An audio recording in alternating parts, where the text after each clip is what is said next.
Baiklah,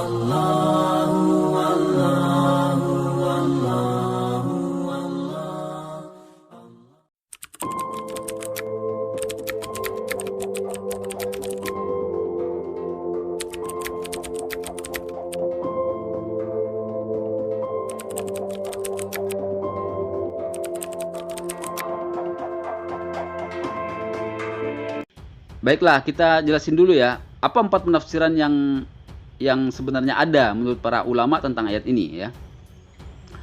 Yang pertama ya, Imam At-Tabari mengatakan bahwa maksud tafsir ayat ini adalah faqala ba'duhum ma'nahu illa an tuwadduni fi qarabati minkum wa tasilu rahmi baini wa bainakum.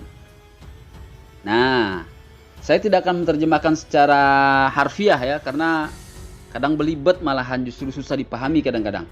Jadi kira-kira maksudnya tuh begini. Maksudnya kalau menurut tafsiran yang pertama ini ya, maksud ayat qul la as'alukum alaihi ajron ilal mawaddata fil qurba itu adalah bahwa Rasulullah Shallallahu alaihi wasallam itu diperintahkan oleh Allah Subhanahu wa taala untuk mengatakan kepada umatnya bahwa beliau itu tidak minta upah apapun atas seruan dakwah yang beliau gencarkan atau beliau serukan kepada umatnya ini. Beliau seru orang menyembah Allah Subhanahu wa taala, beliau seru orang untuk meninggalkan penyembahan-penyembahan berhala dan lain sebagainya, itu murni betul-betul karena melaksanakan perintah Allah Subhanahu wa taala, tidak cari upah apapun, tidak cari keuntungan apapun. Cuma Rasulullah minta ya, dia kan nggak minta upah apa-apa nih ya. Cuma yang Rasulullah minta itu tolong dong ya, jaga kecintaanmu kepadaku. Karena hubungan kerabat, kita kan kerabat, cara gampangnya gitulah. Wahai kaum Quraisy, kita ini kan kerabat, ya. Kita ini kan saudara, punya hubungan kekerabatan. Tolong jaga dong hubungan kekerabatan kalian dengan aku. Kok gara-gara aku menyerukan dakwah ini, kok kalian jadi musuhi aku? Kalau kalian nggak mau terima, ya sudah terserah lah. Tetapi jangan ganggu aku. Minimal karena memandang bahwa aku ini kerabat kalian, gitu loh.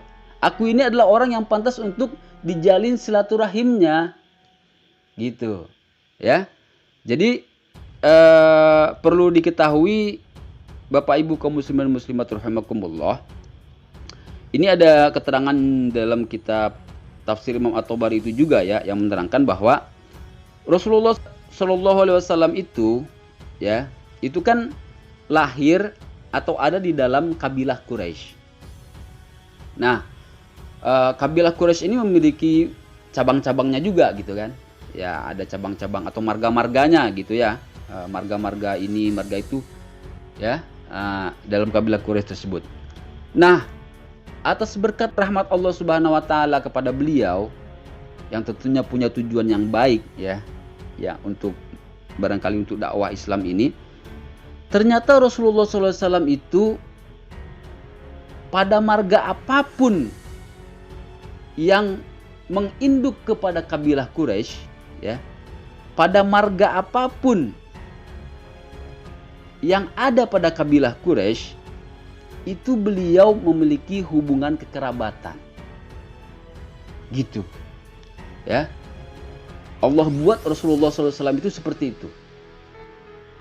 Nah, jadi beliau ini sebelum dibangkitkan oleh Allah atau diangkat oleh Allah sebagai Rasul, itu sudah terkenal sebagai orang yang baik, orang yang berbudi baik, berbudi luhur, suka menjalin silaturahim, menjaga kerabatan dan lain sebagainya. Di dalam tradisi masyarakat Arab ya, dari dulu juga termasuk dalam pada masa Rasulullah SAW itu setiap suku atau setiap kabilah itu betul-betul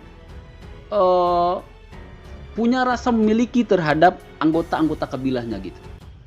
Artinya kalau ada satu anggota kabilah ya seorang anggota kabilah yang diganggu oleh kabilah lain, maka kabilah itu bisa betul-betul mati-matian membelanya gitu. Ya, kalau nggak ada cara damainya gitu. Bisa perang dengan diganggunya anggota kabilahnya oleh kabilah lain, mereka merasa kabilah mereka sudah dihinakan gitu, tidak dihargai, dan kehormatan itu adalah hal yang utama bagi mereka gitu. Jadi mereka mau tumpah-tumpahan darah demi membela harga diri atau kehormatan mereka itu. Tiap kabilah seperti itu, saudara-saudara. Ya. Nah, kemudian ketika Nabi Muhammad SAW diangkat oleh Allah sebagai Rasulnya, ya, beliau mulai menyampaikan dakwah, mulai dari sembunyi-sembunyi sampai akhirnya terang-terangan gitu kan. Adalah masa-masa penyampaian dakwah beliau itu, yang tadinya beliau itu dihormati, beliau itu orang bersikap santun, segan, nggak mau ganggu dia dan lain sebagainya, tiba-tiba jadi berubah. Ya, orang-orang jadi ada yang berani ganggu beliau. Walaupun suku beliau sendiri, walaupun kabilah beliau sendiri, kabilah Quraisy sendiri gitu kan. Ada yang mencaci maki dan lain sebagainya, mengganggu beliau ketika sholat, bahkan paman beliau sendiri gitu kan. Ada yang seperti itu.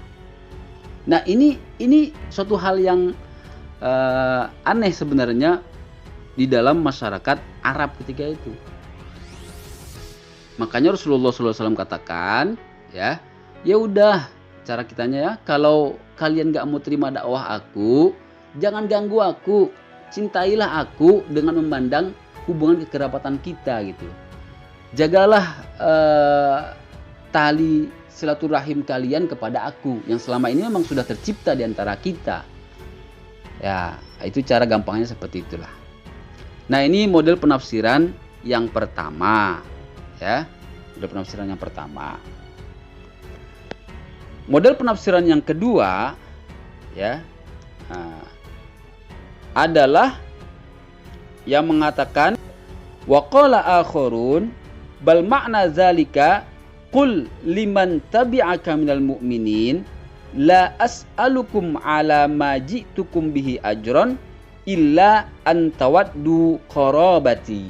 Nah, ya, inilah versi yang didengung-dengungkan umumnya oleh ustadz-ustadz atau ulama-ulama barangkali di negeri kita, ya, yaitu penafsiran yang menunjukkan bahwa Rasulullah SAW itu diperintahkan untuk menyampaikan kepada pengikut-pengikut beliau dari kalangan kaum mukminin, ya, orang-orang yang beriman, bahwa beliau itu tidak meminta upah apapun atas seruan dakwah beliau, atas apa-apa yang telah beliau sampaikan kepada umatnya ini. Yang beliau minta, ya, kecuali yang beliau minta itu adalah agar mereka itu umatnya, ya, mencintai kerabat-kerabat Rasulullah SAW, ya, illa antawaddu qarabat, ya. Ini bukan tidak berdasar penafsiran ini, ada dasarnya, saudaraku, ya, ada dasarnya. Jadi setiap penafsiran itu ada dasarnya. Yang versi ini dasarnya ada, yang versi ini ada juga dasarnya, bukan nggak ada dasar gitu. Dasarnya diantaranya ada sebuah riwayat dari Imam As-Sa'di, ya. Imam As-Sa'di ini mendapatkan riwayat ini dari Imam Abid Dailam yang mengatakan bahwa ketika Ali bin Husain, cicit Rasulullah SAW, ya, Ali bin Husain, jadi namanya Ali, ya, nama ayahnya Husain. Husain ini adalah anak dari Ali bin Abi Thalib. Jadi nama si cucu make nama kakeknya gitu. Jadi ini cicitnya Rasulullah SAW, yang juga biasanya dikenal dengan julukan As-Sajjad atau Zainul Abidin, ya, Imam Zainul Abidin. Beliau ini orang soleh, orang yang banyak sujud, makanya dapat gelar As-Sajjad dari kaum muslimin, ya. Nah, riwayat ini mengatakan bahwa ketika Ali bin Husain didatangkan sebagai tawanan dan diberdirikan di atas tangga kota Damsyik. Jadi ya kalau kita lihat sejarahnya pada masa lalu itu tuh memang ada huru-hara ya. Sebuah bencana yang menimpa keturunan Rasulullah SAW sampai ya akhirnya terbentuklah sekte Syiah dan lain sebagainya itu ya. Silahkan baca lebih lanjut lah bagi yang ingin mendalami. Yang jelas ini riwayatnya ketika Imam Ali bin Husain ini ditangkap ya, ditawan, kemudian diberdirikan di atas tangga kota Damsyik. Maka ketika itu berdirilah seorang lelaki dari kalangan penduduk negeri Syam. Lelaki itu berkata, segala puji bagi Allah yang telah membunuh dan memberantas kalian serta memotong sumber fitnah atau kekacauan. Jadi keturunan-keturunan Rasulullah pada masa itu ada pihak yang menganggap mereka ini sebagai sumber fitnah dan kekacauan. Ya, kalau ingin lengkapnya sejarahnya bagaimana ya silahkan baca. Ya, nanti akan terlalu panjang kalau kita jelaskan juga masalah ini ya. Nah, maka ketika ada lelaki yang berkata seperti itu kepada beliau, Imam Ali bin Husain radhiyallahu anhu ini bertanya kepada lelaki itu, apakah engkau telah membaca Al-Quran? Lelaki itu menjawab, ya. Lalu Imam Ali bin Husain bertanya lagi, apakah engkau pernah membaca Ali Hamim, artinya keluarga Hamim? Lelaki itu pun heran, lalu menjawab, aku sudah membaca seluruh Al-Quran, tetapi aku belum pernah menemukan yang namanya Ali Hamim, keluarga Hamim. Hamim di sini maksudnya adalah Rasulullah SAW. Ya. Nah, mendengar itu Ali bin Husain kemudian menjawab, ya, atau berkata, tidakkah engkau pernah membaca firman-Nya? Nah, lalu beliau bacakanlah ayat, qul la as'alukum alaihi ajran illal mawaddata fil qurba. Ya. Katakanlah ya Muhammad, aku tidak meminta kepadamu sesuatu upah pun atas seruanku kecuali ya kasih sayang dalam kekeluargaan. Nah, itu kan terjemah yang lazim di Indonesia ya. Nah, mendengar ayat itu dibacakan oleh Imam Ali bin Husain, laki tersebut terkejut dan berkata, sesungguhnya kamukah yang dimaksud dengan mereka dalam ayat itu? Imam Ali bin Husain menjawab, ya, na'am, ya, benar. Nah, ini diantara riwayat yang menunjukkan bahwa berarti maksud penafsiran ayat itu adalah kita harus mencintai dan memuliakan keturunan-keturunan Nabi Muhammad SAW, yang diantaranya adalah Imam Ali bin Husain. Oke, itu penafsiran yang kedua ya. Nah, kemudian yang ketiga, penafsiran yang ketiga adalah wa qala akharun bal ma'na zalika